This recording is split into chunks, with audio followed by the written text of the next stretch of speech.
Ganon ang kinakailangan sa isang iglesia ni Kristo. Laging nang hahawak doon sa itinuro sa bawat isa sa atin. Kaya ang sabi sa atin ng Biblia, lubos ninyo anyang sampalatayanan yung katotohanan. Alin po ba yung katotohanan? Mga salita po nino sa Diyos. Kailan itinuturo sa atin yon? Sa pagsamba. Yan ang tunay na sumasampalataya. Hindi lang nakikinig sa aral, kundi ano raw ang ginagawa, mga kapatid? Inilalagay sa ayos ang kanilang buhay.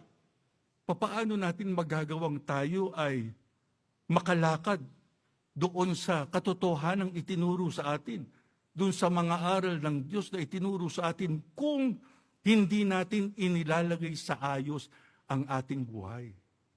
Meron tayong narinig na dapat nating gawin, sapagkat yun ang aral ng ating Panginoong Diyos. Gawin natin yun.